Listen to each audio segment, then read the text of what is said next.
Cylinder.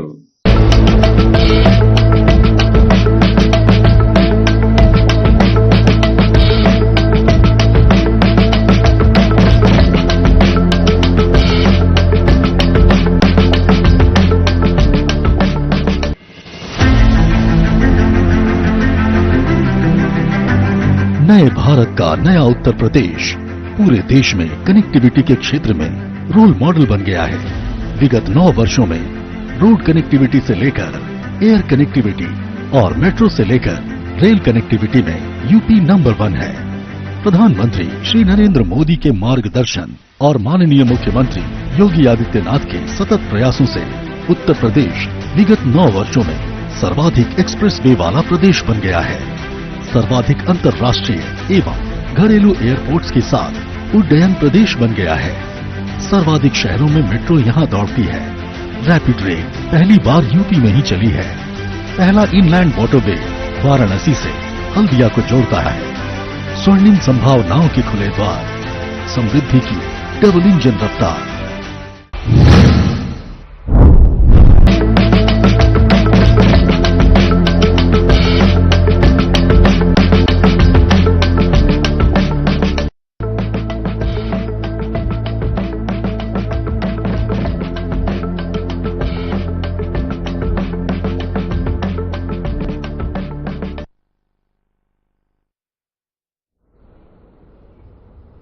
नमस्कार, RN TV national में आपका स्वागत है और मैं हूं आपके साथ सुमन पाल। बुलेटिन की शुरुआत करेंगे बड़ी खबरों के साथ।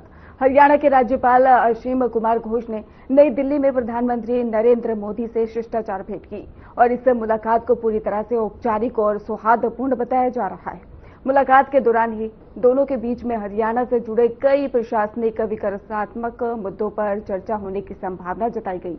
हालांकि आधिकारिक रूप से विस्तृत एजेंडा साझा नहीं किया गया, लेकिन राज्य में चल रही योजनाओं और केंद्र राज्य समन्वय से जुड़े विषयों पर विचार विमर्श हुआ।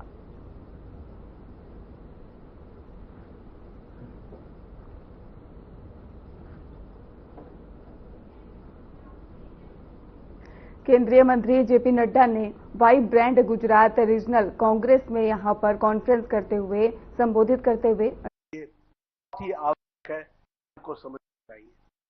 हमारे पूर्व वक्ताओं ने भी इसकी चर्चा की है। मैं भी इसके बारे में थोड़ा सा आपके साथ चर्चा करना चाहूंगा। देखिए, we have to understand how policy makers makes a difference. अगर आप याद करें तो 21वीं शताब्दी के शुरुआत में इंडस्ट्रियलिस्ट और पॉलिटिक्स और ब्यूरोक्रेट्स, इनका बहुत दूर का रिश्ता रहा है।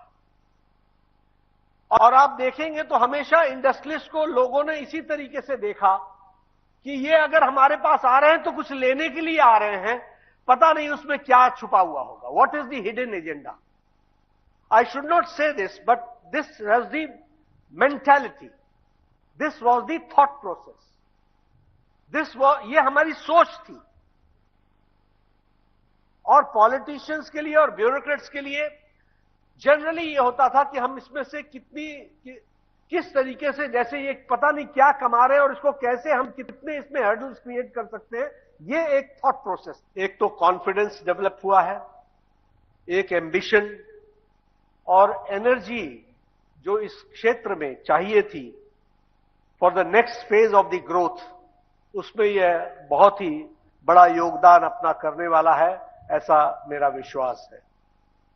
हम सबके लिए खुशी की बात है कि जब हम गुजरात की बात करते हैं तो ये आंकड़े हमें बहुत खुशी देते हैं। जब हम गुजरात की डेवलपमेंट स्टोरी की बात करें तो 8% of the India's GDP is contributed by Gujarat. And if I talk about nearly 17% of the manufacturing output is from Gujarat. And the same way, approximately 27% of the merchandise exports are from Gujarat. And handling nearly 40% of the India's cargo is from Gujarat, that we have to understand. इसलिए geographically भी, historically भी, और जिस तरीके से प्रधानमंत्री मोदी जी के नेतृत्व में गुजरात ने सही दिशा में एक लंबी छलांग लगाई है, उसका यह एक प्रमाण है। और उसके माध्यम से हम कह सकते हैं कि एक globally connected competitive economic engine के रूप में गुजरात को दुनिया देख रही है, देश देख रहा है। यह भी हमको समझना चाहिए।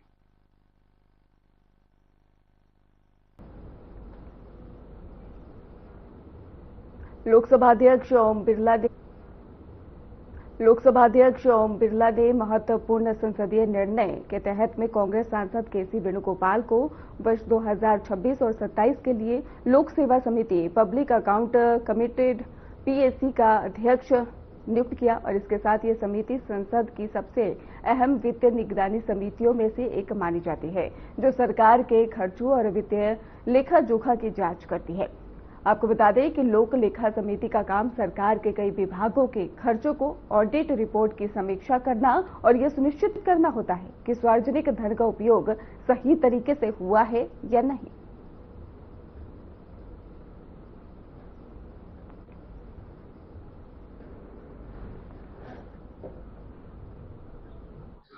जनप्रतिनिधि का दायित्व होता है वो अपने क्षेत्र के लोगों से नियमित संपर्क रखे,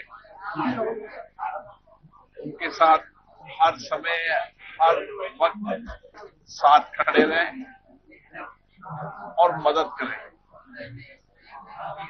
हम एक जनसेवक हैं और जनसेवक के नाते हमारा दायित्व होता है समाज के अंदर जो कठिनाइयां हैं, चुनौतियां हैं, उसको मिलकर कैसे दूर किया जा सकता है, कैसे इलाके के अंदर विकास भी हो, रोजगार के नया सृजन भी हो और आम आदमी को जो कठिनाई चुनौतियां उसका समाधान करने का रास्ता मिले।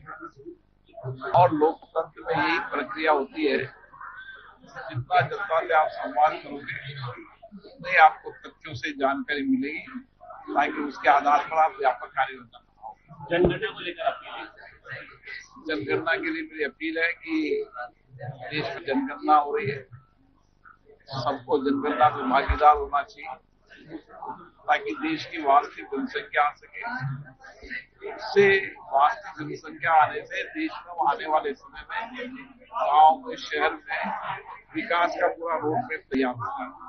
मुझे आशा है कि जनगणना सटीक होगी और इसके प्रभावी परिणाम भविष्य के अंदर कार्य योजना बनाने के लिए आएंगे। दिल्ली की मुख्यमंत्री रेखा गुप्ता ने मंच से युवाओं को प्रेरित करने वाला संदेश दिया और इसके साथ ही माइंडसेट मैटर्स विषय पर अपने विचार साझा करते हुए उन्होंने कहा कि इतिहास केवल टॉपर्स नहीं बदला, बल्कि कई बार ऐसे लोगों ने बदलाव लाया है जिन्होंने खुद पर विश्वास बनाए रखा। इसके साथ ही मुख्यमंत्री ने अपने जीवन के अनुभव साझा करते हुए कहा कि एक समय ऐसा भी था जब उन्होंने खुद को एक सामान्य लड़की के रूप में देखा जो स्कूटर चलाती थी, और लेकिन उन्होंने कभी ये नहीं सोचा था कि वो एक दिन मुख्यमंत्री बनेगी। उन्होंने इस यात्रा का श्रेय ग्रोथ माइंडसेट को दिया और कहा कि लगातार सीखने और आगे बढ़ने की सोच ही सफलता की कुंजी है।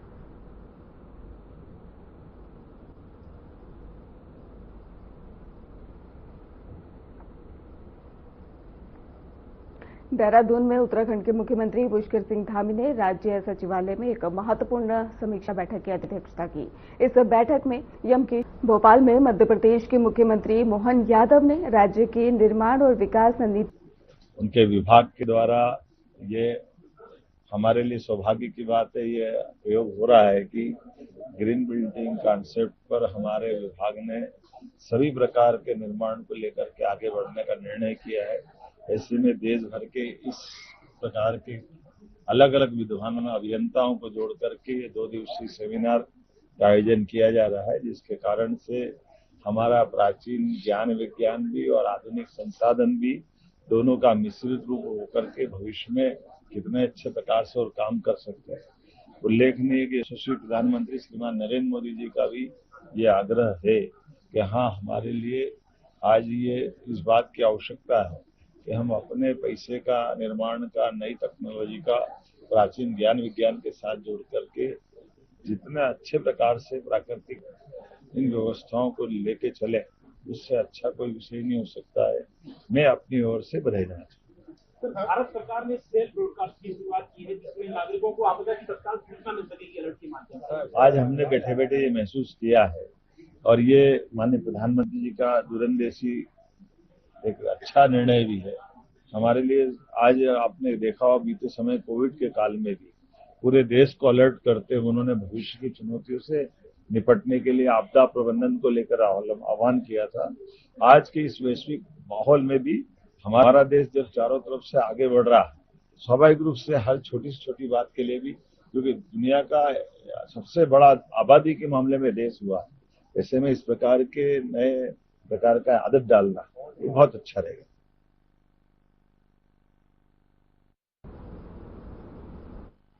क्योंकि ये मेरे काफी समय से मन में थी,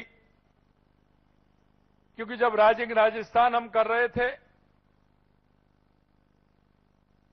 तो मेरे को कई देशों में जाने का मौका मिला था। मैंने कई देशों की यात्रा की थी।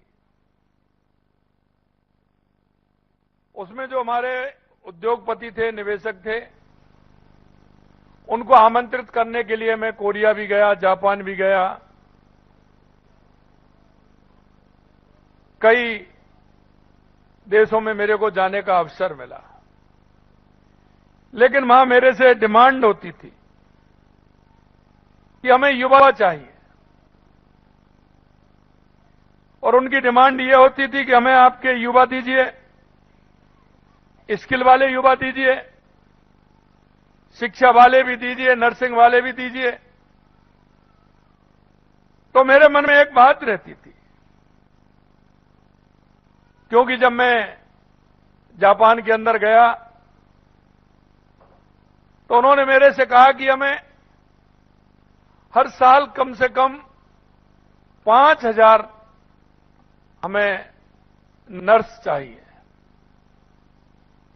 मैंने उनसे कहा था कि 5,000 नहीं, मैं 10,000 दूंगा। मैं अकेली बहन को नहीं भेजूंगा, उनके साथ वो दोनों आएंगे, मेरा भाई भी आएगा और मेरी बहन भी आएगी। और इसके लिए मैंने उनसे कहा था कि स्किल में भी आपको चाहिए तो उसमें हम भेज सकते हैं, अगर भाई आएगा तो उसके साथ बहन भी आएगी। और ये एमओयू भी उनके साथ हुआ कि लगातार 5 साल तक, 7 साल तक हम उनको कम से कम कितना रख सकते हैं। क्योंकि मैं राजस्थान की स्थिति को जानता हूं, हमारे युवा भाई बहनों की जानता हूं। अगर वो अपना पूरा वीजा बनवा करके वहां जाएंगे, पैसा खर्च होगा, और साल में 6 महीने में आपने उनको कह दिया कि आप जाइए, तो फिर मेरे युवा का क्या होगा? मेरा आर्थिक रूप से किसी से लेकर के जाएगा, पैसा लगाएगा, तो वो ठीक नहीं है। तो उन्होंने कहा लैंग्वेज की बात आएगी, तो उस दिन मेरे मन में ये बात आई थी, क्यों ना हम उनको यहीं लैंग्वेज सिखाएं, और वो जो ले जाने वाले हैं वो यहीं अपनी ट्रेनिंग कराएं, यहीं उनका परिणाम निकालें, और उसके बाद मेरे राजस्थान के भाई बहनों को अपने देश में ले जाएं, और वो अपने उसी से ले जाएंगे, अपने भाड़े से, अपने किराए से ही वो ले जाएं, और वहां आप जाकर के सेवा करें। क्योंकि आप सभी देख रहे हैं कि माननीय हमारे देश के यशस्वी प्रधानमंत्री नरेंद्र मोदी जी के नेतृत्व में, क्योंकि आपने अभी देखा उन्होंने देश के युवाओं का महत्व बताया था। नई पीढ़ी के युवाओं को स्किल डेवलपमेंट एक राष्ट्रीय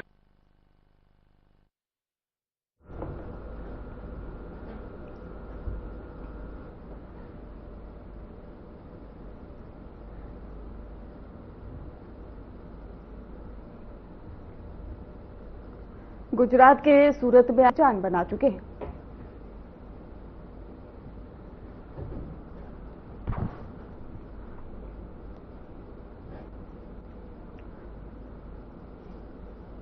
पुणे के भोर में जो घटना हुई है बहुत ही निंदनीय है।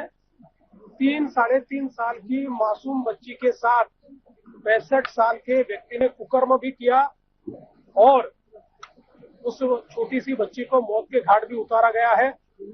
आरोपी को गिरफ्तार किया गया है, उसके खिलाफ फास्ट ट्रैक कोर्ट में मुकदमा चलाया जाएगा और हम मांग करेंगे कि इस प्रकार के आरोपी को मृत्युदंड की सजा मिले।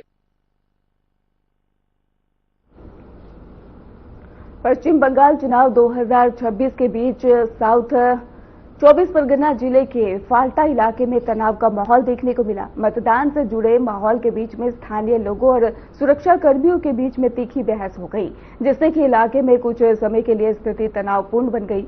वहीं पर लोगों के अनुसार बताया गया कि स्थानीय लोगों ने आरोप जानकारी देते हुए लगाया कि तृणमूल कांग्रेस के कुछ नेताओं द्वारा उन्हें डराया धमकाया जा रहा है, जिससे वे स्वतंत्र रूप से अपनी बात नहीं रख पा रहे हैं। लोगों का कहना है कि चुनाव के दौरान निष्पक्ष माहौल बनाए रखने की जरूरत है, लेकिन इस तरह की घटनाएं लोकतांत्रिक प्रक्रिया पर सवाल खड़े करती हैं।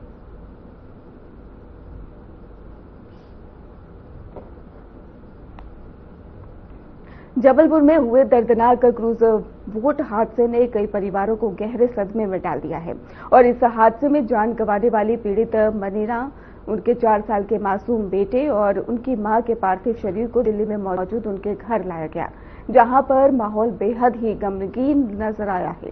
जैसे ही तीनों के शव घर पहुंचे, परिजनों और आसपास के लोगों की आंखें नम सी हो गई। पूरे इलाके में शोक की लहर फैल गई और लोगों ने नम आंखों से अंतिम विदाई दी। परिवार के करीबी और रिश्तेदार बड़ी संख्या में मौजूद रहे। वहीं पर असहनीय दुख की घड़ी में परिवार को ढांढस बंधाया गया।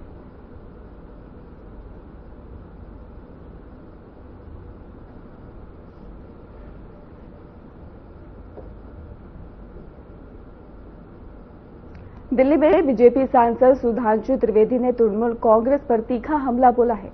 उन्होंने कहा कि टीएमसी जाए और तब किसी के मन में आपत्ति हो तो मेरा सवाल उठता है कि संविधान किन लोगों के रहने पर खतरे में है। अब जिस प्रकार से तृणमूल कांग्रेस ने अनर्गल निराधार आरोपों को मुद्दा बनाकर सर्वोच्च न्यायालय जाने का प्रयास किया, ये भी उनकी चिर परिचित छटपटाहट और बौखलाहट का ही एक प्रमाण है। विगत 10-12 वर्षों में भिन्न भिन्न न्यायालय के स्तरों पर लगभग 80 बार से अधिक टीएमसी कोर्ट जा चुकी है और हर बार उसे मुंह की खानी पड़ी। सर्वोच्च न्यायालय ने भी आज स्पष्ट रूप से संवैधानिक दृष्टि से किसी चुनावी प्रक्रिया में हस्तक्षेप करने से की तृणमूल कांग्रेस की याचिका खारिज कर दी। उल्लेखनीय बात यह है कि श्री रामलला विराजमान के खिलाफ बाबरी मस्जिद एक्शन कमेटी का केस लड़ने वाले तमाम आतंकवादियों के प्रति सहानुभूति रखने वाले और तृणमूल कांग्रेस के प्रति राजनैतिक रूप से अभिभूत रहने वाले श्री कपिल सिब्बल जी की याचिका आज पूरी तरीके से खारिज कर दी गई। अब उनके मन में जो प्रश्न उठता था कि उनको अमुक केंद्र सरकार के कर्मचारियों पर भरोसा नहीं है, राज्य सरकार के कर्मचारियों पर भरोसा है, तो मैं ममता जी से कहना चाहता हूं, आज भरोसे का सवाल आपके खुद के ऊपर है। जब आईपैक के ऊपर रेड हुई तो ये पहली बार ऐसा हुआ जबकि कोई मुख्यमंत्री स्वयं वहां पहुंच गई, अर्थात उनको अपनी पुलिस और अपनी राज्य सरकार की एजेंसी पर भरोसा नहीं था। पॉइंट नंबर 2, वो वहां पर खुद अंदर गई, अर्थात उनको अपने पर्सनल स्टाफ पर भी भरोसा नहीं था। पॉइंट नंबर 3, उन्होंने खुद उठाकर वो हरे रंग की फाइल अपने हाथ में रखी, अर्थात उनको अपने किसी निजी सहयोगी पर भी भरोसा नहीं था। तो जब भरोसा स्वयं तृणमूल कांग्रेस की सरकार को अपनी ही सरकार, अपने कर्मचारियों और अपने ऑफिस पर नहीं है, तो यह इसलिए है क्योंकि जनता का भरोसा पूरी तरीके से उठ चुका है। और मेरा ये सवाल है इंडी गठबंधन से और सारी देश की जनता को ध्यान से इस विषय को देखना चाहिए कि जहां पर शांतिपूर्ण मतदान होने पर, हिंसा मुक्त मतदान होने पर, हत्याएं न होने पर किसी को समस्या उत्पन्न हो रही है, इससे बहुत साफ है कि हिंसा, दबाव, भय और आतंक के आधार के ऊपर जो सत्ता बनाने का प्रयास था वह आज पूरी तरीके से भरभराता जा रहा है और संवैधानिक उपकरणों का इस प्रकार से दुरुपयोग करना और संवैधानिक संस्थाओं में बार बार जाकर न्यायालय को इतनी बार जाना, मुझे लगता है कि ये न सिर्फ आपकी राजनीतिक हताशा को दर्शाता है बल्कि ये भी दर्शाता है कि संवैधानिक व्यवस्थाओं में आपकी आस्था नहीं है और उसका आप दुरुपयोग करना चाहते हैं।